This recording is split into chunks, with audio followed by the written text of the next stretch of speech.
الشیطان الرجیم بسم اللہ الرحمن الرحیم الحمد للہ رب العالمین الصلاۃ والسلام علی اشرف الانبیاء والمرسلین وخاتم النبیین بالقاسم محمد صلی اللہ محمد وعلى اہل بیت الطیبین الطاہرین المظلومین المعصومین ولعن اللہ علی اعدائہم اجمعین اما بعد قال امام العسکری علیہ السلام نحن حجت اللہ علی خلقہ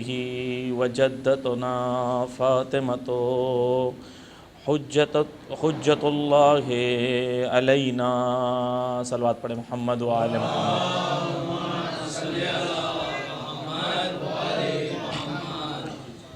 عزیزان گرامی، آج ہماری دوسری مجلس ہے ایام فاطمیہ کے سلسلے میں، اور کل کی مجلس میں جو چیزیں بیان کی تھی بہت ہی جلد خلاصتاً آپ کے سامنے بیان کر دوں، کیونکہ مجلس میں اہم یہ ہے کہ سلسلے وار گفتگو ہو تاکہ مرتب طور پر ذہن جو ہے وہ تعمیر کیا جا سکے، یا ذہنیت کو تعمیر کی جا سکے مرتب طور پر۔ ایک چیز کے اوپر دوسری چیز اور اس کے اوپر تیسری چیز اگر رکھی جائے۔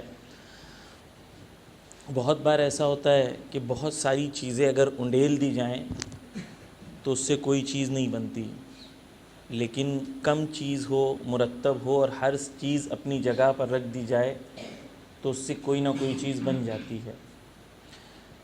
انفارمیشن کا بھی یہی حال ہے۔ جب آپ کے پاس انفارمیشن آتی ہے، انفارمیشن آرگنائزڈ ہو تو آپ کے ذہن کو بناتی ہے۔ انفارمیشن بہت زیادہ ہو، پھیلی ہوئی ہو، سکیٹرڈ ہو تو وہ ذہن کو نہیں بناتی۔ وہ انفارمیشن ہوتی ہے لیکن فائدہ نہیں دیتی۔ اس لیے ہر نماز کے بعد ہم دعا کرتے ہیں کہ خدایا مجھے اس علم سے دور رکھ جو نافع نہ ہو، جو فائدہ پہنچانے والا نہ ہو۔ مولا کائنات کہتے ہیں سب سے بہترین علم وہ ہے جو انسان کو فائدہ پہنچاتا ہے، اور وہ علم جو انسان کو فائدہ نہ پہنچائے ایسے علم سے انسان کو دور رہنا چاہیے۔ تو مجلسوں کا بھی مقصد یہی ہے کہ مرتب جو ہے آرگنائزڈ انفارمیشن آپ تک پہنچائی جائے، تاکہ 3 دن کے بعد کوئی آپ سے پوچھے تو آپ کہہ سکیں کہ کیا بیان ہوا تھا، یہ نہ کہیں اچھی تھی مجلس۔ آپ بیان کر سکیں کیا بیان ہوا تھا، ہم سے کیا تقاضا ہوا تھا اور ہمیں کیا کرنا چاہیے، تب سچویشن جو آہستہ آہستہ چینج ہوگی۔ کل ہم نے گفتگو کی تھی، ایک تو ذات مقدسہ جو ہے حضرت زہرا کی عظمت کے سلسلے میں گفتگو کی تھی، کئی حدیثیں ذکر کی تھی، امام خمینی رہبر معظم کے جملات پیش کیے تھے، حدیثیں پیش کی تھی کہ عظمت کیا ہے بی بی کی۔ دوسرے مرحلے میں ہم نے آ کے گفتگو کی تھی کہ حضرت زہرا نے قربانی کیوں دی تھی، جس کا پہلا حصہ یہ تھا کہ توحید کی وجہ سے دی تھی، اور توحید میں ہم نے سمجھنے کی کوشش کی تھی توحید کیا ہے۔ توحید کیا ہے؟ توحید یعنی وہی الہی نظام کا انسان پر حاکم ہونا، اور جب الہی نظام انسان پر حاکم ہوتا ہے تو ظلم اور ظالم وہاں ختم ہو جاتے ہیں اور عدل و انصاف وہاں پر حاکم ہو جاتا ہے۔ اسی سلسلے میں ہم نے قرآن کی آیت کی طرف رجوع کیا تھا، جہاں پر ہم نے دیکھا کہ خدا نے کہا ہے لَقَدْ أَرْسَلْنَا رُسُلَنَا بِالْبَيِّنَاتِ وَأَنزَلْنَا مَعَهُمُ الْكِتَابَ وَالْمِيزَانَ لِيَقُومَ النَّاسُ بِالْقِسْطِ۔ خدا کہتا ہے کہ میں نے یقیناً رسولوں کو بھیجا، ان کے ساتھ وحی بھیجی، وحی نازل کی، ان کے ساتھ بینات، ان کے ساتھ کھلی ہوئی دلیلیں بھیجیں، اور یہ سب قرآن بھیجا، میزان بھیجی، کیوں؟ لِيَقُومَ النَّاسُ بِالْقِسْطِ، تاکہ انسان قسط کے لیے قیام کریں۔ یہاں پر ہم نے کل اس بات پہ گفتگو کی تھی، یہ آیت انسانوں کے سلسلے میں ہے، صرف مسلمان اور مومنوں کے لیے نہیں ہے۔ خدا چاہتا ہے انسان قیام کریں قسط کے لیے، عدل و انصاف کے لیے۔ کل تک ہم نے یہاں تک گفتگو کی تھی کہ انسان سے خدا نے جو ہدف ایکسپیکٹ کیا ہے، دین نے جو ہدف رکھا ہے، وہ تمام انسانوں کے لیے ہے۔ ہمیں دین کو صرف اپنے چند لوگوں تک محدود کرنے کی ضرورت نہیں ہے۔ ہماری ذمہ داری ہے کہ دین کو ہر انسان تک ہم پہنچا سکیں۔ آج کی گفتگو کا یہاں سے ہم آغاز کریں گے۔ ایک صلوات کا سہارا دے محمد و آل محمد پر۔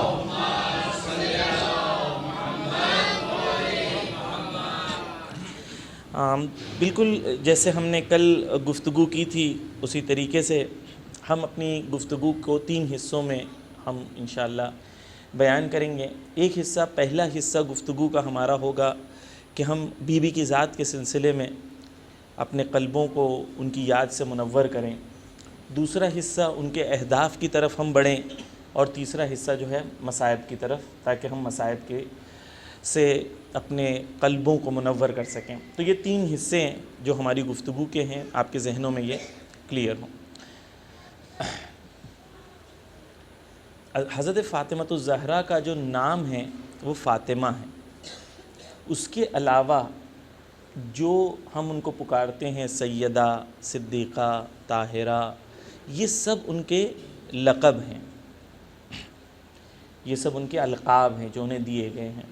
معصومین کی طرف سے القاب دیے گئے ہیں، خدا کی طرف سے انہیں القاب دیے گئے ہیں۔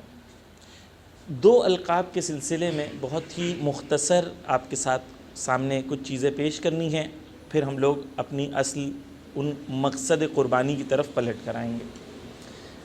سب سے پہلا یہ کہ بی بی کا جو لقب ہے وہ ایک لقب ہے صدیقہ۔ صدیقہ روایتوں میں اور مفسرین صدیق یعنی صدق سے، سچائی سے بتاتے ہیں کہ کوئی انسان اس مرحلے پہ پہنچ جائے کہ سچ بولنا اس کا ملکہ ہو جائے۔ کچھ لوگ ہوتے ہیں جھوٹ بولنا ان کا ملکہ بن جاتا ہے، یعنی جھوٹ بولنے کے لیے انہیں سوچنا نہیں پڑتا۔ ملکہ یعنی آپ کوئی چیز کی اتنی تمرین کریں، کوئی چیز کی اتنی پریکٹس کریں کہ آپ اس سٹیج پر آ جائیں کہ وہ عمل کو انجام دیتے وقت آپ کو سوچنا نہیں پڑتا ہو، آپ خود آپ کی سیلف کانشیس سے آپ وہی عمل کو انجام دے رہے ہوتے ہیں، اور آپ کو احساس ہوتا ہے ہاں میں یہ عمل کو انجام دے رہا ہوں۔ مثال کے طور پر ڈرائیونگ کرتے وقت جب ہم پہلی بار ڈرائیونگ سیکھتے ہیں تو ہم سوچتے ہیں کلچ دبے گا، پھر ساتھ میں ہمیں پیر اٹھانا ہے، اسی وقت ایکسیلریٹر بھی دبانا ہے، اسی وقت سٹیئرنگ بھی پکڑنی ہے، سامنے بھی دیکھنا ہے، کتنی ساری چیز ساتھ میں کرنی ہے، کتنا سٹریس، نروسنس، ٹینشن رہتا ہے۔ وہ آہستہ اٹھاتے ہیں، پھر اس کے بعد دھڑ سے آواز آ جاتی ہے، گاڑی رک جاتی ہے۔ 1-2 سال کے بعد وہ فون پہ بات کر رہے ہیں، آرام سے بائک کار چلا رہے ہیں، وہ گیئر کون سا ہے، خود گاڑی چل رہی ہے 3rd پہ یا 4th پہ ہے خود، یعنی بہت بار ایسا ہوتا ہے کہ احساس بھی نہیں ہوتا ہے گاڑی چلاتے وقت کہ ہم نے گاڑی کو 3rd گیئر میں ڈال دی، 4th گیئر میں ڈال دی یا 5th گیئر میں ڈال دی۔ کیوں؟ کیونکہ وہ مرحلے ملکہ تک پہنچ جاتا ہے۔ میں نے ملکہ کوئی چیز کا آپ کے سامنے ایک مثال کے ذریعے سے سمجھا دی، یعنی کوئی چیز کا ملکہ ہونا یعنی اس چیز پر انسان کا اتنا کمانڈ ہو جانا کہ وہ چیز کرتے وقت انسان کو سوچنے کی ضرورت نہ پڑے، یعنی اس کی خود ناگہانہ انسان اس عمل کو انجام دے۔ تو صدیق اس مرحلے کو کہتے ہیں کہ انسان کے اندر سچائی کا وہ مرحلہ ہو کہ سچائی ناگہان اس کے اندر سے پھوٹتا ہو، یعنی اس کو سوچنا نہ پڑتا ہو کہ مجھے سچ بولنا ہے یا نہیں بولنا ہے، ملکہ اس کا اتنا اسٹرانگ ہو۔ اور سچائی جو ہے صدق 2 مرحلوں میں ہو، جو زبان سے بولے وہ بھی سچا ہو اور جو عمل کرے وہ زبان کے بولنے کے مطابق ہو تاکہ عمل میں بھی صداقت اس کے ہو. دو مرحلے ہیں صدق کے. مثال کے طور پر آپ سے پوچھا جائے کہ مولانا یا ممبر پہ بیٹھے ہیں تو آپ بولیں گے ہاں. کیوں؟ کیونکہ آپ ایک واقعے جو ہوا ہے آپ اس کی سچائی کو بیان کر رہے ہیں. یہ ایک صدق ہے کہ آپ کے سامنے ایک واقعہ ہوا، آپ نے اس کو بیان کیا، تو آپ کو کہیں گے کہ ہاں آپ اس معاملے میں صادق ہیں، آپ نے صداقت سے چیزوں کو بیان کیا. دوسرا مرحلہ کیا ہے صدق کا؟ دوسرا مرحلہ صدق کا یہ ہے، سچائی کا یہ ہے کہ انسان اس مرحلے پر ہو کہ جب وہ کوئی عمل کو انجام دے تو وہ جو کہہ چکا ہے اس کے مطابق ہو. یعنی کسی نے کہا ہے ایاک نعبد و ایاک نستعین، کہ میں صرف تیری عبادت کرتا ہوں اور صرف تجھ سے مدد چاہتا ہوں. یہ اس نے دعویٰ کیا ہے؟ ہمارا دعویٰ یہ ہے کہ اے خدا میں صرف تیری عبادت کرتا ہوں اور میں صرف تجھ سے ہی مدد چاہتا ہوں. عمل میں اس سے بھی مدد چاہ رہے ہیں، اس سے بھی مدد چاہ رہے ہیں، اس کا بھی سورس چاہیے، وہ بھی چاہیے، یہ بھی. کام کرتے وقت پہلا یہ خیال نہیں آتا کہ خدا مددگار ہے، خدا مدد کرے گا. پہلے سارے وسیلے ہو جاتے ہیں دنیاوی. جب کام کہیں سے بھی نہیں پڑتا تب خدا یاد آتا ہے. تو صدق کا دوسرا ٹائپ کیا ہے؟ صداقت کا دوسرا ٹائپ کیا ہے؟ جو انسان اپنے زبان سے کہے وہ اپنے عمل سے ثابت کرے. ہم سب کہتے ہیں باغ فدق کے قاتلوں پہ لعنت، جس نے باغ فدق چھینا اس پہ لعنت. باغ فدق کیا ہے؟ حضرت زہرا کا حق. وہ لوگ جو ہم یہ کہتے ہیں، خود حق امام زمان ہم لوگوں کی گردن پر ہوتا ہے، خود ہم خمس ادا نہیں کرتے ہیں. اگر ہم خود خمس ادا نہیں کر رہے ہیں تو ہم کس کو لعنت بھیج رہے ہیں؟ یعنی ہم ایکچولی عمل میں صادق نہیں ہیں. جو کہہ رہے ہیں اور جو کر رہے ہیں دونوں میں ایک کانگروئنس نہیں ہے، دونوں میں میچ نہیں ہو رہا ہے. تو پس حضرت زہرا کے لیے صدیقہ ہونا یعنی علماء اس طریقے سے بیان کرتے ہیں کہ ان کے قول میں، فعل میں صداقت کی اوج پائی جاتی تھی. اس لیے بی بی کو صدیقہ کہا جاتا ہے. عزیزان گرامی، روایتوں میں ہے کہ یہ زبان جو ہے یہ چھوٹی سی ایک چیز ہے، جرم صغیر و جرم کبیر، کہ چھوٹی سی زبان ہے. علماء بتاتے ہیں کہ 70 گناہان کبیرہ میں سے 20 گناہان کبیرہ یہ چھوٹی سی زبان کی وجہ سے.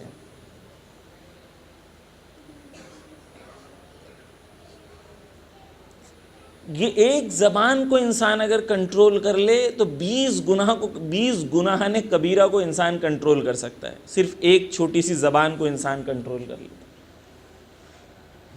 چھوٹی سی زبان ہے، یہی زبان انسان کو جہنم لے جاتی.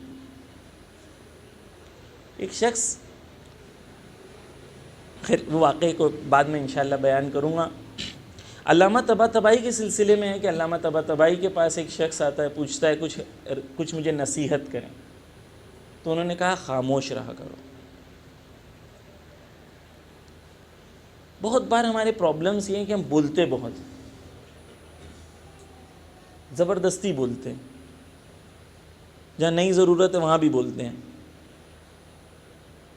علامہ طباطبائی کہتے ہیں جو لوگ زیادہ بولتے ہیں ان کی ایک مشکل تو یہ ہوتی ہے کہ زیادہ بولنے کی وجہ سے کیا ہوتا ہے جتنا زیادہ بولیں گے روایت ہے کہ اتنی زیادہ خطا کے امکان ہوں گے. زیادہ بول رہے ہیں تو زیادہ امکان ہے, زیادہ پاسبلٹی ہے غلط بولنے کے, زیادہ گناہ کے امکان ہے. کم بولیں گے تو کم پاسبلٹی ہے کہ انسان گناہ کرے گا. تو پہلی چیز جو ہے وہ زبان کا کنٹرول کرنا ہے, کم بولنا.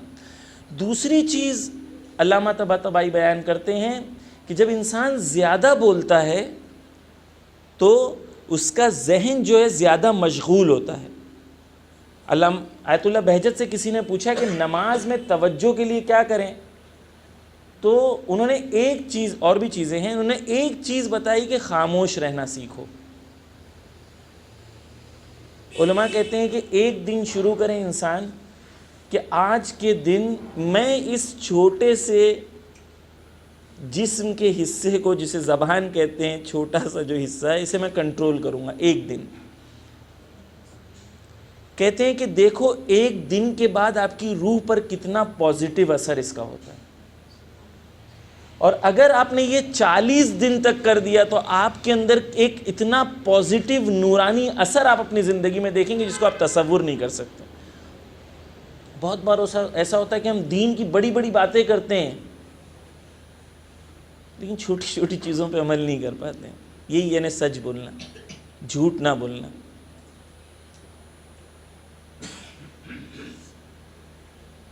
جھوٹا کبھی جنتی نہیں ہو سکتا,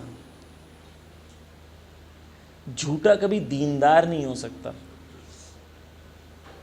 کل میں نے حدیث آپ کے سامنے پڑھی تھی کہ امام سے پوچھا گیا کہ امام نے کہا کہ یہ نہیں دیکھو کہ کوئی دیندار ہے یا نہیں, اس لیے نہیں دیکھو کہ اس کی رکوع کتنی زیادہ ہیں, اس کے سجدے کتنے زیادہ ہیں. حسن الصداقہ یعنی ان کے اندر ان کی زبان میں صداقت کتنی ہے اور امانت کو کتنی ادا کرتے ہیں دوسروں کی. یہ دو چیزیں دیکھو, یہ معلوم کرنے کے لیے کہ انسان دیندار ہے کہ دیندار نہیں ہے. یہ کچھ چیزیں تھیں جو آپ کے سامنے بیان کرنی تھی کہ جس میں صداقت, سچائی ہسبینڈ وائف ریلیشن شپ میں. بی بی نے جب مولا کائنات کو, میں انشاءاللہ بیان کروں گا, بی بی نے جب مولا کائنات کو کہا, آخری لمحے ہیں اس میں بی بی نے کہا کہ اے میرے آقا, میں نے اپنی زندگی میں کبھی تم سے جھوٹ نہیں بولا. مولا کائنات نے پلٹ کے کہا کہ آپ کا مرتبہ اس سے بہت زیادہ بلند ہے کہ میں یہ تصور کروں کہ آپ جھوٹ بولو گے. اگر بیوی اور شوہر میں صداقت نہیں ہے ریلیشن شپ میں, سچائی نہیں ہے ریلیشن شپ میں, تو یہ ریلیشن شپ دیمک کی طرح جو ہے ریلیشن شپ میں یہ اثر کرتا ہے اور اسے ختم کر دیتا ہے. صداقت ہر ریلیشن شپ کی روٹ ہے, اس کی جڑ ہے. اور بڑی بڑی دین کی باتیں کرنا, بڑے بڑے سجدے کے نشان اور ہر چیز ہونا, دعائیں, زیارتیں, سب کچھ, لیکن صادق نہ ہو انسان تو اس کے پاس کوئی دین نہیں. یہ پہلی چیز آپ کے سامنے بیان کرنی تھی کہ بی بی کی ذات سے ہمیں کوئی چیز لینا ہے تو صداقت کو لینا ہے, سچائی کو لینا ہے, عمل میں اور ساتھ میں فعل میں. جو کہہ رہے ہیں کہ امام ہم تمہارا انتظار کر رہے ہیں, واقعاً کر رہے ہیں نہیں کر رہے ہیں. زبان سے تو کہہ رہے ہیں انتظار کر رہے ہیں, واقعاً کر رہے ہیں نہیں کر رہے ہیں. دن بھر نیٹ فلکس دیکھ رہے ہیں, دن بھر جو امیزون پرائم دیکھ رہے ہیں, موبائل پہ پتہ نہیں کیا کیا چل رہا ہے, بزی ہیں پورا ٹائم, اور ساتھ میں یہ بھی ہے کہ ہم انتظار کر رہے ہیں. کس کا انتظار کر رہے ہیں؟ نیکسٹ سیریز کا, نیکسٹ سیزن کا, کس کا انتظار کر رہے ہیں؟ عزیزان گرامی, انتظار وہ تصور ہے جو انسان کے وجود کو تبدیل کر دیتا ہے.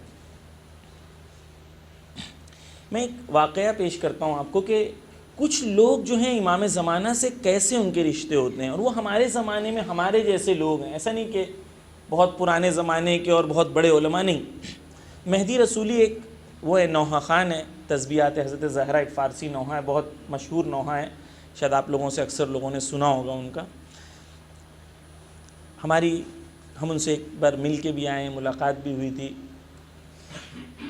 میں بہت کم لوگوں سے اتنا انفلوئنس اور اتنا امپریس ہوا ہوں جتنا میں ان سے امپریس ہوا تھا. بہت ہی امپریسو شخصیت.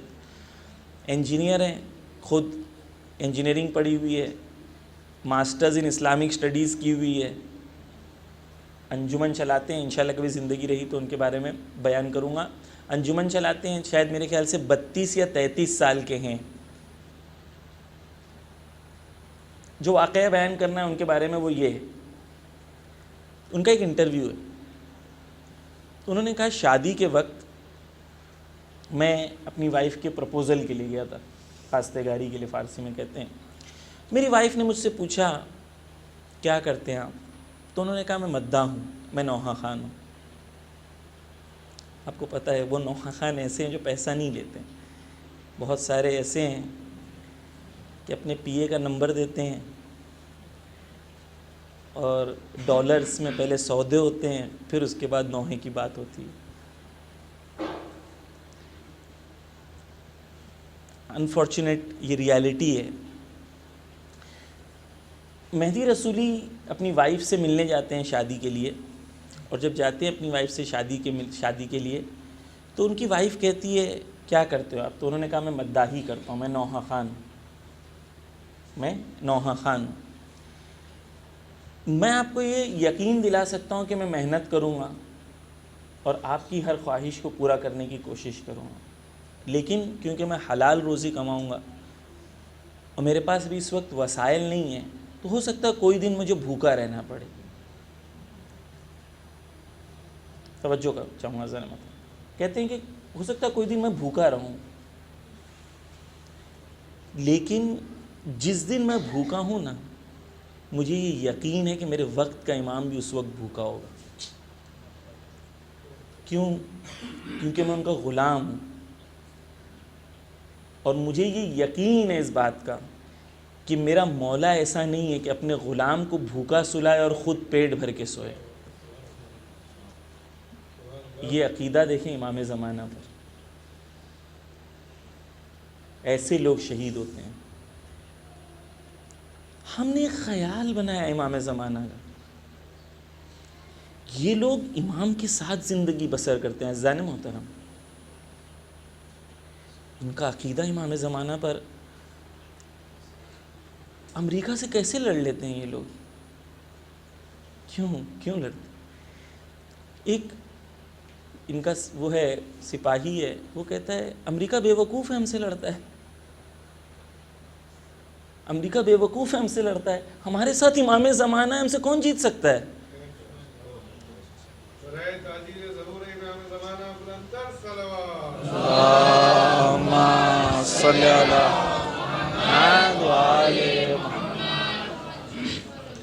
بس عزیزان گرامی، اگر ظہور اور امام کے وجود کو ہم درک کرنے لگیں تو ہمارے وجود کے اندر تبدیلی آنا شروع ہو جائے گی. لیکن کب ہوگا؟ جب ہم لوگ واقعی اپنے امام کے ساتھ اپنا رشتہ مضبوط کریں. یہاں سے میں اپنی گفتگو کا تیسرا حصہ آغاز کرتا ہوں. عزیزان محترم، کچھ سوالات ہیں میرے لیے. خدا نے کوئی کام عبث نہیں کیا ہے، انہیں بغیر مقصد کے نہیں کیا ہے. ہم ایسے ملک میں ہیں جو ملک دنیا کی آبادی کے لحاظ سے دنیا کی دوسری سب سے بڑی آبادی ہے. دنیا میں آبادی کے لحاظ سے دوسری سب سے بڑی آبادی ہے. مسلمانوں کے لحاظ سے دنیا میں دوسری سب سے بڑی مسلمان آبادی ہے. مسلمانوں کا برتھ ریٹ ڈکلائن ہوتا جا رہا ہے، اس کے باوجود ایوریج ریٹ سے ڈکلائن ہوتا جا رہا ہے. جو انڈیا میں ایوریج ریٹ ہے برتھ ریٹ، TFR جسے کہتے ہیں دا فرٹیلیٹی ریٹ، اس میں ڈکلائن ہو رہا ہے. ایوریج سے بھی کم اب مسلمان بچے پیدا کر رہے ہیں. یہ ہمارے لیے بہت تشویشناک ہے. لیکن اس کے باوجود بھی 2040 تک ہندوستان مسلمانوں کا سب سے بڑی آبادی کا ملک ہو جائے گا.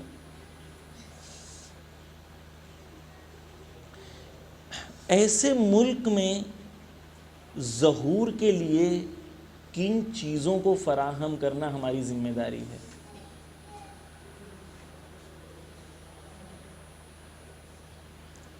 آپ تصور کریں، ہمیشہ ہم نے یہ تصور کیا ہے کہ ہم امام سے کیا چاہتے ہیں.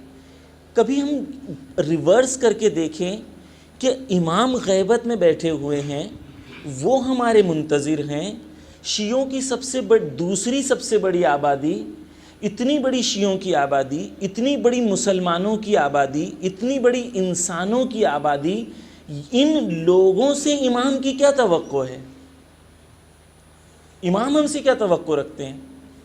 یہی کہ ہم مجلسیں کر لیں، ماتم کر لیں، امام سے وسیلہ تلاش کر لیں بس، اور ہم جنت جانے کی تمنا کر لیں بس، صرف اتنا ہی. امام ہم سے کیا چاہتے ہیں؟ عزیزان گرامی، ہندوستان میں جو ہیں 16% دلت ہیں، جو اپریسڈ، ضعیف، کمزور ہیں، مظلوم ہیں. 8% ہندوستان میں آدیواسی ہیں، یعنی 24% ہندوستان کی آبادی ایسی ہے جو مظلوم، مستضعف ہے، اپریسڈ ہے. جب امام آئیں گے، سب سے پہلے امام کا ساتھ وہ لوگ دیں گے جو سب سے زیادہ کچلے گئے ہوں گے. تو یہ 24% کے لیے ہم نے کیا کام کیا ہے؟ ہم نے کیا کام کیا تھا؟ ہم نے کبھی معرفی کی، کبھی پہچنوایا، کبھی ان کی طرف ہم نے توجہ کی. ہم نے بھی انہیں نعوذ باللہ چمار کہا، ہم نے بھی ان کے ساتھ بدتمیزی کی. ہمیں بھی لگتا تھا کہ ہم بہت بڑے ہیں، سید ہیں، ہم یہ ہیں، فلاں ہیں، فلاں ہیں، اور ان کو ہمیشہ ہم نے نیچا سمجھا. وہی برہمنیت ہمارے ذہنوں میں بھی گھس گئی. ان کی طرف ہماری کیا توجہ ہے عزیزان محترم؟ اگر آپ ظہور کے حساب سے دیکھیں تو ہو سکتا ہے بہت ہی کرٹیکل ہے یہ بات کہ اتنی بڑی اوپریسڈ مظلوم آبادی منتظر ہے کہ کوئی ہادی آئے گا جو ہمیں اپنا حق دلائے گا. ہزاروں سالوں سے ہمارے حق کو چھینا جا رہا ہے، کوئی ہمارے حق کے لیے نہیں بولتا. کون ہے جو ہمارے حق کے لیے بولے گا؟ اور اسی تصور میں ظہور اور وقت کے امام کو کبھی تصور کریں. 2 آیتیں قرآن کی آپ کے سامنے پیش کروں گا اسی موضوع کو جو کل میں نے بیان کیا تھا کہ حضرت زہرا نے قربانی کیوں دی تھی. حضرت زہرا نے قربانی کیوں دی تھی؟ لِيَقُومَ النَّاسُ بِالْقِسْطِ، تاکہ انسان قیام کریں عدل و انصاف کے لیے. پوری توجہ کا طالب ہوں عزیزان محترم، ایک صلوات کا سہارا دے محمد و آل محمد پر.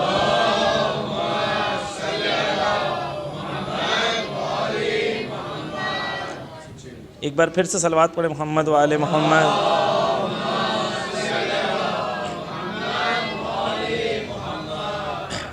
عزیزان گرامی، میں نے کل آپ کے سامنے ایک آیت پیش کی تھی جس میں میں نے کہا تھا الناس کا لفظ استعمال ہوا ہے. خدا نے نبی بھیجا تاکہ تمام انسان عدل و انصاف کے لیے قیام کریں. تمام انسان میں دلت بھی ہیں، آدیواسی بھی ہیں، مظلوم بھی ہیں، کمزور بھی ہیں، سب ہیں. تو ہم نے دین کے سکوپ کو تھوڑا باہر کرنا ہے، ہر انسان کو اپنے سکوپ میں لینا ہے، تب ہم صحیح دین کے پرسپیکٹیو کو سمجھ پائیں گے. 2 آیتیں اور اسی سلسلے میں آپ کے سامنے میں پیش کرنا چاہتا ہوں. یہ آیت ہے سورہ آل عمران کی آیت نمبر 110، جس میں ذکر ہوتا ہے، خدا کہتا ہے بسم اللہ الرحمن الرحیم کنتم خیر امت اخرجت للناس. خدا کہتا ہے تم بہترین امت ہو. کسے؟ ہم لوگ کو. خدا ہمیں کہتا ہے تم بہترین امت ہو. اس کے آگے خدا صفتیں بیان کرتا ہے. اگر وہ صفتیں ہماری امت میں اور ہماری قوم میں ہیں تو ہم بہترین امت ہیں، نہیں ہے تو نہیں ہے. تم بہترین امت ہو. اخرجت للناس، تمہیں انسانوں کے درمیان سے نکالا گیا ہے.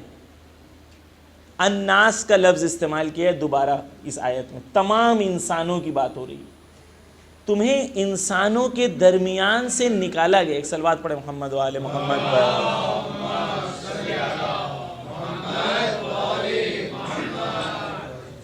تمہیں تمام انسانوں کے درمیان سے نکالا گیا ہے. کیوں؟ تأمرون بالمعروف وتنہون عن المنکر وتؤمنون باللہ. جو بہترین امت ہے خدا کی، خدا نے اسے کہا ہے اس کے اندر 3 چیزیں ہیں. پہلی کیا ہے؟ وہ انسانوں کے لیے کیا کرتے ہیں؟ نیکی کی دعوت دیتے ہیں. انسانوں کو برائی سے روکتے ہیں اور اللہ پر ایمان رکھتے ہیں. یعنی عزیزان گرامی بہت بار ایک بہت بڑی ہم سے غلطی یہ ہوئی ہے کہ جب بھی ہم ظہور کی بات کرتے ہیں اور امام کی بات کرتے ہیں تو ہمیں لگتا ہے مجھے جنت جانا ہے، مجھے لگتا ہے مجھے ظہور کے لیے تیاری کرنی ہے، جبکہ امام امت کے ہوتے ہیں، امت کو ظہور کی تیاری کرنی ہے. امام فرد کے لیے نہیں، امت کے لیے رکے ہوئے ہیں. ہمیں امت بنانا ہے تاکہ امام آئیں گے.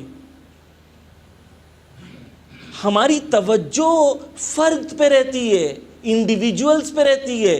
انڈیویجولز سے ظہور نہیں ہونا ہے، ظہور امت سے ہونا ہے. امام تھے، امت نہیں تھی.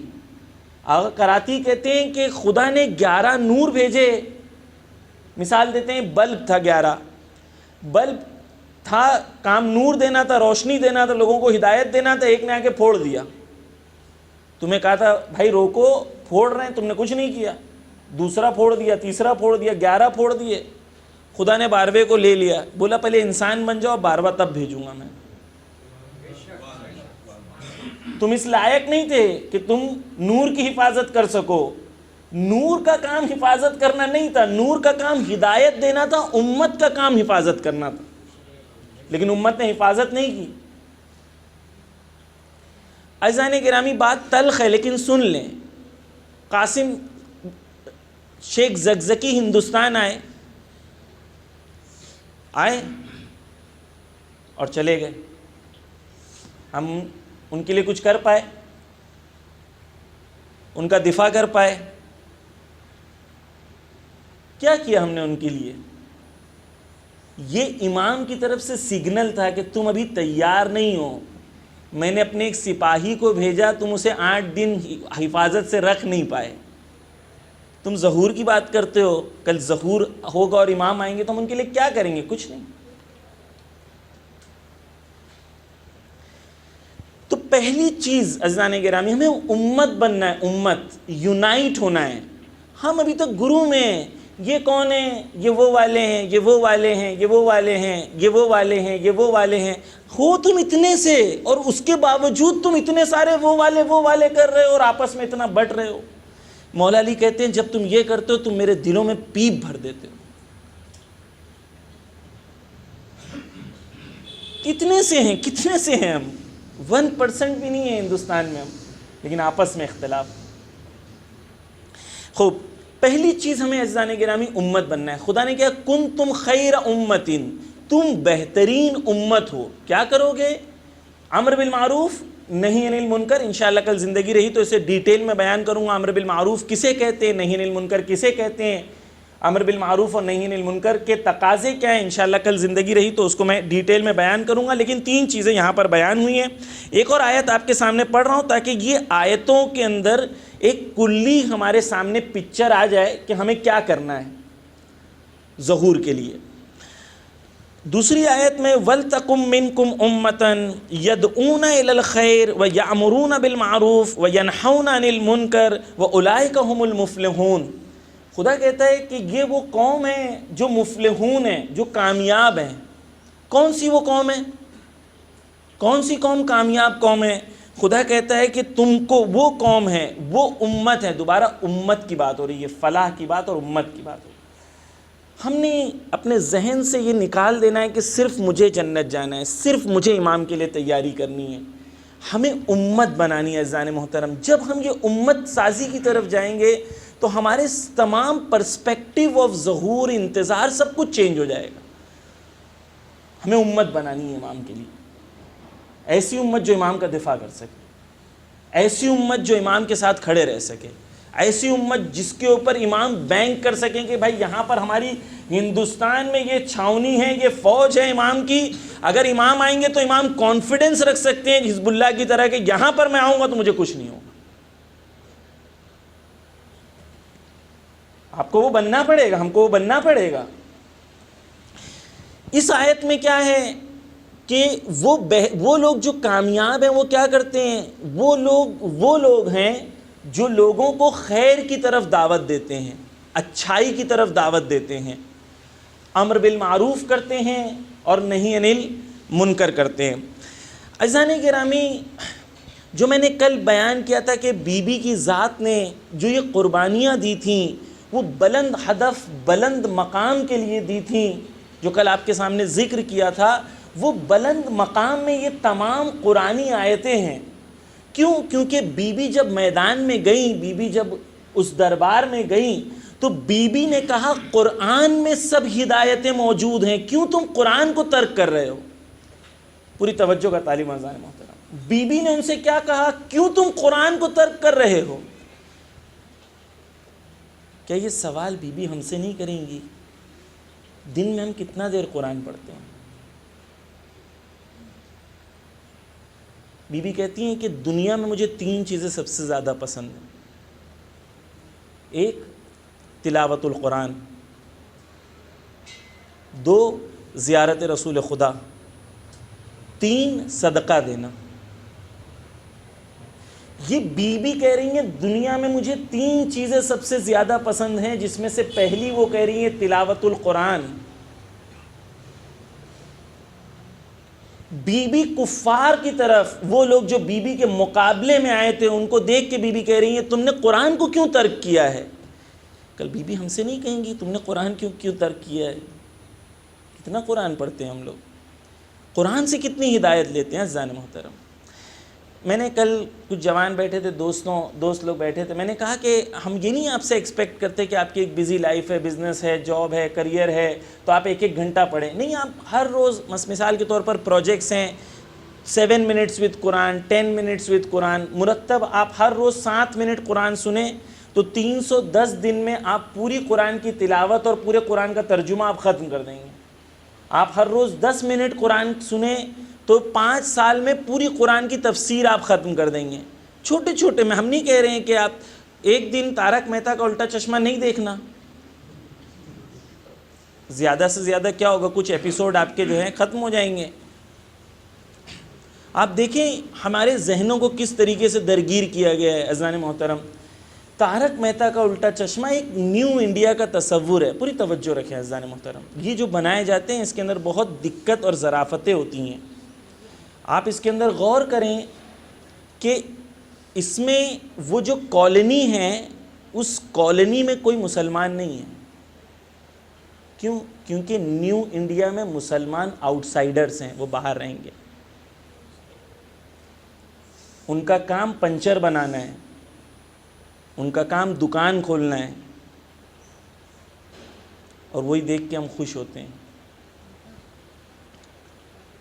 یہ نیو انڈیا کا تصور ہے۔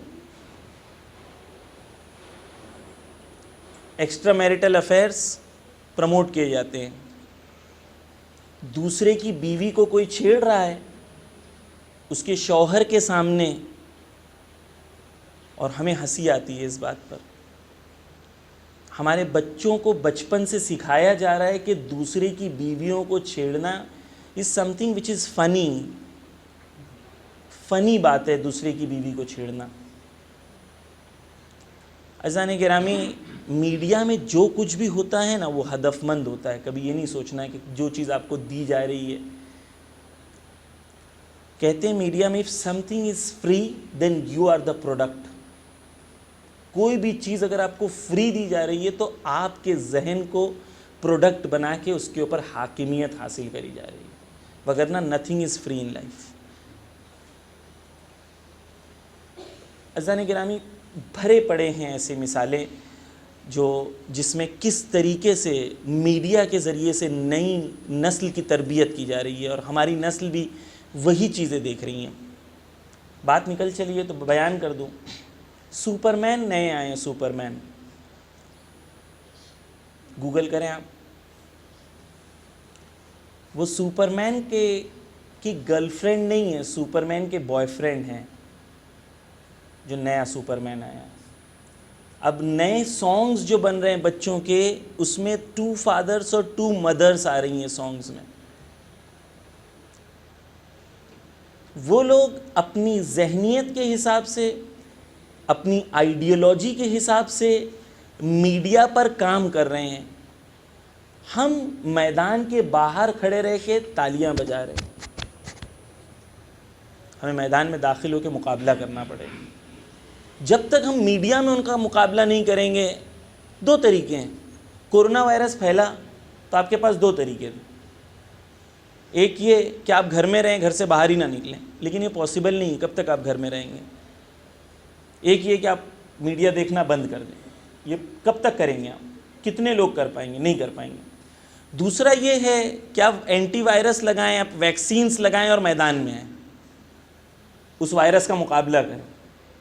ہمیں دوسرے مرحلے پہ پہنچنا پڑے گا، میڈیا میں آ کے میڈیا کا مقابلہ کرنے کی ضرورت ہے۔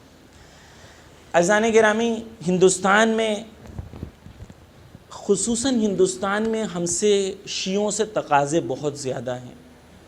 کبھی سوچیں کہ امام جو ہیں دنیا میں سب سے دوسری بڑی شیعہ آبادی کو دیکھتے ہوں گے تو کیا سوچتے ہوں گے؟ مجھے اس سے کیا توقع ہے؟ مجھے اس سے کیا توقع ہے اور یہ کیا کر رہی ہے؟ کیا کر رہے ہیں ہم لوگ؟ ہمارے پاس کیا ہے؟ لبنان میں کچھ لاکھ شیعہ ہیں، کچھ لاکھ، اسرائیل کو پریشان کر کے رکھے ہیں، دنیا کی بڑی بڑی طاقتوں کو پریشان کر کے رکھے ہیں، ہواؤں میں ڈرون جاتے ہیں ان کو زمین پر اتار لیتے ہیں یا علی کہہ کے، اپنا ڈرون بھیجتے ہیں، اسرائیل کی ہواؤں میں 4 گھنٹہ گھومتا ہے ڈرون، سارے پکچرز لے کے واپس آتا ہے، پھر اسرائیل سے کہتے ہیں تم بتاتے ہو کہ ہم گئے تھے یا ہم سارے پکچرز کو ریلیز کر دیں تب تم بتاؤ گے۔ حسن نصر اللہ انہوں نے جب مارا تو چھپ کے مارا، حسن نصر اللہ نے کہا ہم 48 گھنٹے میں ماریں گے، بچ سکتے تو بچ لو۔ علی کے چاہنے والے کھل کے ماریں گے، سینے پہ ماریں گے، پیٹھ پہ نہیں ماریں گے، کھل کے کہا 48 گھنٹے میں مارا۔ حسن نصر اللہ کی ایک سپیچ میں وہ کہتے ہیں تمہاری آج تک جنگ ایسے ویسوں سے ہوئی تھی، پہلی بار علی کی اولادوں سے ہو رہی ہے۔ تمہیں احد اور خندق نہ یاد دلا دیا؟ تو یہ کیوں ایسے ہیں؟ ہم کیوں ایسے ہیں؟ وہ کچھ لاکھ ہو کے اتنے مضبوط ہیں، ہم اتنے سارے ہو کے اتنے کمزور۔ عزیزان گرامی، صرف فرق یہ ہے کہ حسن نصر اللہ کہتے ہیں کہ ہماری طاقت کا راز ولایت فقیہ ہے، ہم ایک لیڈر کے پیچھے چلتے ہیں اس لیے ہم اتنے طاقتور ہیں۔ یہ مولانا جو ہے نا، یہ ایران والے لوگ ہیں، ان لوگ ہیں نا ایران کو پروموٹ کرتے ہیں، ان لوگ ولایت فقیہ والے ہیں۔ عزیزان گرامی، ہمارے ذہنوں سے ان چیزوں کو نکال دیں۔ دنیا دیکھیں کہاں پر ہے، وہ کہاں ہیں، ہم کہاں ہیں، یہ ریالٹی ہے یا نہیں ہے؟ یہ ریالٹی ہے یا نہیں؟ آپ تعصب کی نگاہوں کو، تعصب کے چشموں کو نکالیں، حقیقت کو دیکھیں، ہم پیچھے ہیں یا نہیں ہیں، وہ آگے ہیں یا نہیں ہیں۔ خوب، ہمیں بھی آگے بڑھنا چاہیے۔ آگے بڑھنے کا راز امت سازی ہے، یونٹی ہے، ایک امت بنو، ایک لیڈر کے پیچھے چلو۔ امام خمینی کہتے ہیں انقلاب لانے کے لیے 3 چیزوں کی یونٹی کا ہونا ضروری ہے۔ وہ 3 چیزیں کیا ہیں؟ وہ کہتے ہیں لوگوں میں یونٹی، لیڈر میں یونٹی اور آئیڈیالوجی میں یونٹی۔ جب تک یہ 3 چیزیں یونائٹ نہیں ہوں گی تب تک انقلاب نہیں آئے گا۔ کیا 3 چیزیں ہیں؟ کیا 3 چیزیں ہیں؟ لیڈر میں یونٹی، یعنی ایک لیڈر ہو آپ کا۔ دوسرا کیا ہے؟ لوگوں میں یونٹی، اور تیسرا آئیڈیالوجی میں یونٹی۔ ہندوستان میں مسلمان بہت بار سوال کرتے ہیں، آخری بات انشاءاللہ، وقت بھی تیزی سے گزر رہا ہے، ہندوستان میں کیا ہوگا مولانا، حالات بہت سخت ہوتے جا رہے ہیں مولانا، کیا ہوگا کیا ہوگا کیا ہوگا؟ جواب دوں کیا ہوگا؟ ہندوستان میں کیا ہوگا بتائیں؟ ہندوستان میں ظہور امام زمان ہوگا۔ ہوگا یا نہیں ہوگا؟ ہوگا نا؟ کسی کو شک ہے؟ یقین ہے نا؟ ظہور تو ہونا یقینی ہے نا؟ شخص، سوال صرف یہ کہ کب ہوگا۔ ہم میں سے کسی کو شک تو نہیں ہے کہ ہوگا یا نہیں ہوگا؟ سب جگہ ہوگا، یہاں پر بھی ہوگا، ہوگا نا؟ یہ پہلا سوال ہے، کیا ہوگا؟ ظہور ہوگا۔ دوسرا سوال کب ہوگا؟ تب ہوگا جب ہم تیار ہوں گے. کب ہوگا؟ جب ہم تیار ہوں گے. تو مشکلیں کیوں آتی ہیں؟ مشکلیں اس لیے آتی ہیں کہ تم مشکلوں سے تیار ہو جاؤ. مشکلیں نہیں آئیں گی تو سوتے رہو گے، مشکلیں آئیں گی تو بیدار ہوگے. ہم تو خوش ہیں. لوگ پوچھتے ہیں 2024 میں کون جیتے گا. ہم 2024 اور 2029 کے لیے نہیں آئے ہیں، ہم ظہور کی تیاری کر رہے ہیں. یہ 2 4 5 سال 20 سال پہلے کی جو پارٹیز تھی وہ اتنی مضبوط تھی، لوگوں کو لگتا تھا یہ کبھی نہیں ہاریں گی، انہیں لگتا یہ کبھی نہیں ہاریں گے. ہم نے بنی امیہ اور بنی عباس کو دیکھا تھا. ہاں، ہم نے بنی امیہ اور بنی عباس کو دیکھا تھا. جب وہ آئے تو لوگوں کو لگا کہ یہ کبھی نہیں ہاریں گے. لوگوں کی زبانیں نہیں کھلتی تھیں، ہے نا. صدام کو دیکھا تھا کیسے اس نے ایگریمنٹ پھاڑا تھا اور آخر میں بل میں سے باہر نکلا تھا. ہاں دیکھا نا ہم نے یہ سب. تو یہ طاقت کے نشے میں جو چور ہیں یہ بہت جلد چکنا چور ہو جائیں گے. لیکن ضرورت اس بات کی ہے کہ ہم ظلم کے سامنے بیدار ہوں. دیکھیں تاریخ اور فلسفہ تاریخ یہی ہے. ظالم آتے ہیں، ظلم کرتے ہیں، ظلم بڑھتا ہے، ظلم بڑھتا ہے، لوگ بیدار ہوتے ہیں، قیام کرتے ہیں، انقلاب آتا ہے، ظالم ڈوب جاتا ہے اور مظلوم حاکم ہو جاتے ہیں. یہ قانون ہے. آپ ابھی نہیں 2000 سال کی تاریخ دیکھ لیں. لیکن ہم جس عرصے میں ہیں اس عرصے میں ہمیں لگ رہا ہے بہت ڈیفیکلٹ ہے. کیوں ڈیفیکلٹ ہے؟ بھائی ہم کون ہیں؟ امام خمینی کہتے ہیں ہمیں بھوکا رکھو گے تو ہم ماہ رمضان والے ہیں، ہمیں قید میں ڈال دو گے تو ہم سید سجاد کے ماننے والے ہیں، ہمیں شہید کر دو گے تو ہم کربلا کے ماننے والے ہیں. ہم کس سے ڈریں؟ ڈرنا تو ہمارے یہاں لکھا ہی نہیں ہے. ہم ہیں ہی نہیں ڈرنے والی قوم. عزیزان گرامی، خدا نے ہمارے کاندھوں پہ بڑی ذمہ داری دی ہے. صحیح کربلا اور صحیح انتظار کو سمجھنا ہے. انتظار قوموں کو بدل دیتا ہے. وقت کے امام کا وجود جو ہے وہ اگر رشتہ ہمارا ان سے جڑ جائے، ریلیشن شپ ہمارے ان سے اسٹرانگ ہو جائے ہماری قوموں کے اندر، اور یقین ہے مجھے ہمارے جو جوان مخلص لڑکے ہیں ان کے اندر وہ شوق ہے. صرف جہد کی ضرورت ہے، صرف ڈائریکشن کی ضرورت ہے. بس قوموں کے اندر بیداری کی ضرورت ہے. اور جتنا ظلم بڑھے گا، جتنا ظلم بڑھے گا اتنا جلدی نابود ہوگا. وہ کہتے ہیں ہم 20 سال حکومت کریں گے، ہم کہتے ہیں آپ 50 سال کریں، لیکن ایک شرط کے ساتھ ظلم کرتے رہیں. کیونکہ تم جتنا ظلم کرو گے اتنا جلدی تم نابود ہوگے. عزیزان گرامی، ہمارے لیے بالکل کلیئر ہے ہماری آئیڈیالوجی. ہماری آئیڈیالوجی میں مکسچر نہیں ہے حق اور باطل کا. ہماری آئیڈیالوجی میں حق اور باطل کا مکسچر نہیں ہے. جیسے ہمارے اہل سنت بھائی ہیں، ان کے ہاں کوئی بادشاہ تھا، ان کے ہاں قانون یہ ہے، فقہ میں ان کے ہاں کہ اگر کوئی خلیفہ ہے اس کے خلاف کوئی خروج کرے گا تو واجب القتل ہے. لیکن اگر اس خلیفہ کو اس نے مار دیا، اس خلیفہ کو اس نے مار دیا تو یہ خلیفہ بن گیا. اب اس کے خلاف کوئی خروج کرے گا تو وہ واجب القتل ہو جائے گا. کیوں؟ کیونکہ اہل بیت نہیں ہے. اس لیے آئیڈیالوجی نہیں ہے. ہمارے پاس اہل بیت ہیں. ایجپٹ میں انہوں نے انقلاب لایا، انقلاب لانے کے بعد کیا ہوا؟ سب ختم ہو گیا. کیوں؟ کیونکہ اہل بیت نہیں ہے، آئیڈیالوجی نہیں ہے. ہمارے پاس قرآن ہے، اہل بیت ہیں، مرجع تقلید ہیں، ولی فقی ہیں، اس زمانے میں ہیں، ایسے لوگ ہیں، ایسی شخصیات ہیں. اس کے باوجود ہماری قوم میں، عزیزان گرامی، پوری دنیا میں صرف ہندوستان پاکستان کی شیعہ قوم اتنی پیچھے کیوں ہے؟ کوئی کہیں پر بھی دیکھ لیں آپ، حتیٰ سعودی میں جا کے دیکھ لیں، حتیٰ لبنان میں دیکھ لیں، بحرین میں دیکھ لیں، یمن میں دیکھ لیں، جہاں دیکھیں ہر کوئی امپروو کر رہا ہے. ہر ایک کا گراف اوپر جا رہا ہے. ہمارے یہاں صرف یہ ہے کہ وہ یہ میں یہ ہوں وہ ہیں, گروپ بنا کے آپس میں ایک دوسرے سے لڑ رہے ہیں. پوری قومیں ظہور کے لیے تیار ہو رہی ہیں, صرف ہماری قوم پیچھے کی طرف جا رہی ہے. ریزن کیا ہے؟ ریزن جو پیس پہ اس وقت شیعت موو کر رہی ہے, ہماری قوم اس سے بہت فاصلے پر ہے.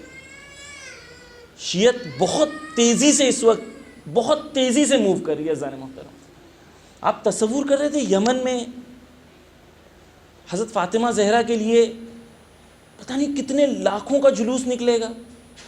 آپ نے دیکھا ہے سنا کے وہ ویڈیوز دیکھیں, انٹرنیٹ پہ آپ جا کے دیکھیں, حضرت فاطمہ زہرا کے نعرے لگاتے ہوئے, بینر لگاتے ہوئے شاید 20 لاکھ 50 لاکھ لوگ تھے وہاں پر. نائجیریا میں 2 کروڑ شیعہ ہو رہے ہیں. توجہ کریں عزیزان محترم, میں جب تک میں نے یہ ڈیٹا اور سٹیٹسٹکس نہیں پڑھا تھا, میرے لیے کلیئر نہیں ہوا تھا کہ نائجیریا میں شیعہ ہونا ظہور کے لیے کتنا امپورٹنٹ ہے.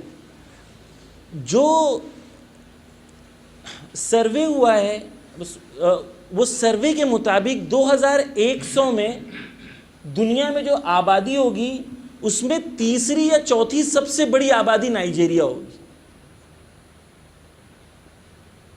آپ جا کے سرچ کریے 2100 ایسٹیمیٹڈ ورلڈ پاپولیشن. یعنی آپ ابھی شیخ زکزکی کو ظہور کے نظریے سے دیکھیں کہ انہوں نے کون سی بیج ڈالی ہے وہاں پر. نائجیریا میں لوگ ایسے شیعہ ہو رہے ہیں, ہر جگہ ہو رہے ہیں, ہر جگہ موومنٹ ہو رہی ہے. عزیزان گرامی, ہم کہاں ہیں؟ صرف تعصب کی وجہ سے حق روشن ہونے کے باوجود بھی ایکسیپٹ کرنے نہیں تیار. 2 اور 2 4 کی بات ہے اس وقت. آیت اللہ سیستانی, میں خود 2013 کا واقعہ ہے. توجہ کریں, ایران اور عراق, آیت اللہ سیستانی اور آیت اللہ خامنائی میں کس طرح سے ہم آہنگی ہے. 2013 کا واقعہ ہے. 2013 میں کیا ہوتا ہے, داعش عراق میں آتے ہیں اور کربلا سے بہت نزدیک, بغداد سے بہت نزدیک پہنچ جاتے ہیں, اور وہ اعلان کرتے ہیں یہ سال 40 ہونے نہیں دیں گے. اعلان کیا کرتے ہیں؟ یہ سال 40 ہونے نہیں دیں گے, ہم حملہ کریں گے. ہم کربلا والے, موت سے کون ڈرتا ہے. وہاں سے آغا پناہیان نے ایک سپیچ دی اور اس میں کہا کہ آیت اللہ خامنائی کی خواہش ہے یہ سال کہ لوگ 40 کے لیے کربلا جائیں. توجہ کر, وہاں سے آیت اللہ سیستانی نے کہا کہ جو ایرانی آ رہے ہیں زائرین, یہ سال ان کے لیے ویزا کی ضرورت نہیں ہے. تو وہ سال 2013 میں جو 40 میں ہجوم تھا وہ کئی 100 گنا زیادہ تھا پچھلے سال کے مقابلے میں, اور پورے راستے پہ لکھا ہوا تھا کہ اگر تم بم برساؤ گے تب بھی ہم پیدل کربلا جائیں گے. ادھر سے آیت اللہ خامنائی نے کہا تم جاؤ, ادھر آیت اللہ سیستانی نے کہا دروازہ کھول دو. یہ آیت اللہ خامنائی ورسز آیت اللہ سیستانی, یہ ایران والے ہیں, یہ عراق والے ہیں, یہ نجف والے ہیں, یہ قم والے ہیں. میں یقین سے کہہ سکتا ہوں کہ اگر جو شخص یہ کر رہا ہے وہ حضرت زہرا پر ظلم کر رہا ہے. کیوں؟ کیونکہ تمنائیں حضرت زہرا یہ ہیں کہ ہم سب ایک ہو جائیں, علماء کے پیچھے چلیں, مرجع تقلید کے پیچھے چلیں, ولایت فقیہ کے پیچھے چلیں, یہ ان کی تمنا ہے. ہم ٹکڑوں میں بٹ کے کس کی مدد کر رہے ہیں؟ بس ہمیں یونائٹ ہونے کی ضرورت ہے عزیزان محترم. کل انشاءاللہ امت بننے کے لیے ہمیں کیا کرنے کی ضرورت ہے, انشاءاللہ جو قرآن کی آیتیں آپ کے سامنے ذکر کی ہیں اس کے سلسلے میں کچھ اور گفتگو جو ہیں آپ کے سامنے پیش کروں گا. عزیزان محترم, بس آج ایام فاطمیہ ہیں اور یہ وہ شب ہیں جس میں ہم جب جمع ہوتے ہیں تو ہمارا ایک مقصد یہ ہوتا ہے کہ ہماری آنکھیں نم ہو جائیں, ہماری آنکھیں نم ہو جائیں.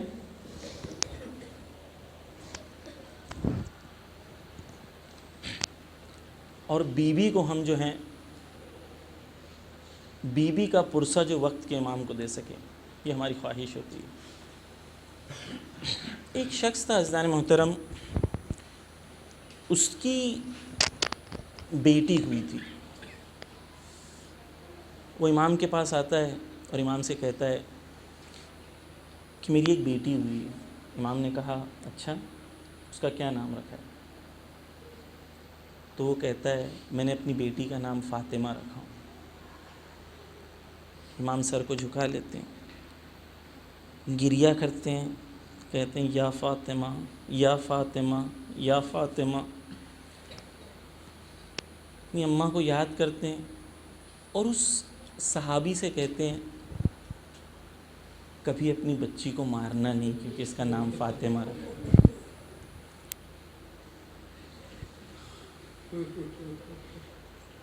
کبھی اپنی بچی کو تماچا نہیں مارنا اگر اس کا نام فاطمہ رکھا۔ بیٹی کو ڈانٹنا نہیں کیونکہ اس کا نام فاطمہ رکھا۔ ہاں عزیزان گرامی، حضرت فاطمہ وہ مظلومہ ہیں کہ 18 سال کی عمر ہے۔ 18 سال کی عمر میں بی بی فاطمہ زہرا جب چلتی ہیں تو ایک ہاتھ پسلی پر ہوتا ہے، ایک ہاتھ پشت پر ہوتا ہے۔ کچھ قدم چلتی ہیں، رک جاتی ہیں، چل نہیں پاتی، دیوار کا سہارا لیتی ہے، زمین پر بیٹھ جاتی ہے، تھوڑے دیر کے بعد اٹھتی ہے، پھر پسلیوں پر ہاتھ رکھتی ہے۔ ہاں عزیزان گرامی، کسی ضعیفہ کی بات نہیں کر رہا ہوں۔ ہاں عزیزان گرامی، یہ 18 سال کی سیدہ ہے جو چل نہیں پا رہی۔ عزیزان گرامی، کبھی کبھی تصور کریں کہ گھر میں اگر حضرت فاطمہ زہرا اس طریقے سے چلتی ہوں گی تو چھوٹے چھوٹے بچے حسن اور حسین کیسے دیکھتے ہوں گے؟ اے میری ماں، تجھے کیا ہو گیا ہے؟ کیوں ایسے چل رہی ہے؟ ہاں عزیزان گرامی، حضرت فاطمہ کا آخری دن آ گیا۔ حضرت فاطمہ کا آخری دن ہے۔ حضرت فاطمہ زہرا اپنے دونوں بچوں کو بلاتی ہیں، اپنے ہاتھوں سے نلاتی ہیں، خوشبو سے معطر کرتی ہیں۔ اسماء خوش ہو جاتی ہیں۔ اسماء کہتی ہیں کہ آج بی بی لگ رہا ہے بی بی کی طبیعت ٹھیک ہو گئی ہے، بی بی کی طبیعت ٹھیک ہو گئی ہے۔ لیکن اسماء، تجھے کیا پتا کہ فاطمہ زہرا چاہتی ہے کہ آج اپنے بچوں کو آخری بار اپنے ہاتھوں سے سجائے، ہائے حسین کو اپنے ہاتھوں سے سجائے، کیونکہ اب کی بعد جب حسین کو ملیں گی تو کربلا میں ملیں گی، جہاں پر حسین گھوڑے سے گرنے والے ہوں گے، سیدہ باہوں کو بلند کریں گی، آ میرے حسین۔ ہاں عزیزان گرامی، سیدہ دونوں بچوں کو نلا کے معطر کر کے گھر کی صاف صفائی کرتی ہیں۔ جب صاف صفائی کرنے لگتی ہیں تھک جاتی ہیں، جب بی بی جاتی ہے کمرے کی طرف، ایک کمرہ ہوتا ہے آرام کے لیے، وہاں پر جا کے بی بی لیٹ جاتی ہے۔ تھوڑی دیر کے بعد بی بی کی آنکھ لگ جاتی ہے۔ ہاں عزیزان گرامی، جیسے ہی آنکھ لگتی ہے بی بی خواب میں رسول خدا کو دیکھتی ہیں۔ جیسے ہی رسول خدا کو دیکھتی ہیں گریہ کرنا شروع کرتی ہیں، اپنے دل کے حال کو بیان کرتی ہیں۔ بابا آپ کے بعد امت نے بہت ستایا بابا، میرا دروازہ جلا دیا بابا، محسن شہید ہو گیا بابا مجھے رونے نہیں دیا بابا، جس درخت کے نیچے روتی تھی وہ درخت کاٹ دیا بابا مجھے کہتے تھے دن میں رو یا رات میں رو بابا میں گھر میں جاتی تھی، دستک دیتی تھی، یہ لوگ دروازہ نہیں کھولتے تھے بابا علی کو سلام نہیں کرتے تھے بابا۔ بیوی شروع کر رہی ہے، حضرت رسول خدا کہتے ہیں میری شہزادی صبر کر، آج وہ رات ہے جو تو بہشت میں میری مہمان ہوگی۔ حضرت زہرا کو دلاسا دیتے ہیں، حضرت زہرا مولا کائنات کو بلاتی ہے کمرے میں۔ توجہ کریں عزیزان گرامی، تصور کریں یہ علی اور زہرا کی آخری ملاقات ہے۔ علی آتے ہیں، حضرت زہرا بلاتی ہیں، علی قریب بیٹھ جاتے ہیں، کمرے میں خاموشی ہے، علی زہرا کو دیکھ رہے ہیں، زہرا علی کو دیکھ رہی ہیں۔ عزیزان گرامی، یہ صرف مرد شوہر اور بیوی کی بات نہیں ہے، دو اولیاء خدا ہیں جو ایک دوسرے سے جدا ہو رہے ہیں۔ عزیزان گرامی، تھوڑی دیر کے بعد بی بی وہ خواب کو بیان کرتی ہے مولا علی سے۔ مولا علی کا گلا بھر آتا ہے، لیکن مولا علی اپنا روتے نہیں ہیں، کنٹرول کرتے ہیں مولا علی، لیکن آنکھوں سے آنسو ٹپکنے لگتے ہیں۔ بی بی زہرا آنسوؤں کو اپنے ہاتھوں میں لے لیتی ہے، کہتی ہے بابا سے سنا ہے کہ مظلوم کے جو آنسو ہوتے ہیں اس سے شفا ملتی ہے۔ ہاں عزیزان محترم، بی بی سے میں پوچھوں گا ہاتھ جوڑ کے، اے میری شہزادی کون سی شفا کی بات کر رہی ہے؟ پسلیاں تو ٹوٹ گئی تھی، آخری رات ہے۔ عزیزان گرامی، مولا کائنات موجود ہیں، بی بی اور وہ گفتگو کر رہے ہیں، مولا علی سے وصیتیں کرتی ہیں۔ مولا علی کہتے ہیں تم مجھے یہ بتا رہی ہو کہ تم مجھے چھوڑ کے جانے والی ہو؟ نہیں پتا عزیزان گرامی مولا علی نے کیسے صبر کیا، لیکن علماء بتاتے ہیں، روایتوں میں ایک جملہ ہے کہ مولا علی نے کہا اے زہرا تیری جدائی سے زیادہ علی کے لیے موت آسان تھی۔ عزیزان گرامی، حضرت زہرا اور مولا علی اسی کمرے میں تھوڑے دیر تک خاموش ہیں۔ اچانک ایک بار زہرا چیخ کے روتی ہے، کہتی ہے ابوالحسن مجھے فکر ہو رہی ہے کہ میرے بعد آپ کا کیا ہوگا۔ علی، ارے میرے مولا آپ کا کیا ہوگا؟ آپ تنہا ہو جائیں گے۔ میں کہوں گا ہاں بی بی، آپ کے بعد علی کا کوئی پرسان حال نہ ہوگا، بچوں کے سامنے رونا پسند نہیں کریں گے، اس لیے مولا کائنات جنگلوں میں جائیں گے، جنگلوں میں جا کے روئیں گے، کنویں میں جائیں گے، کنویں کے اندر منہ ڈال کے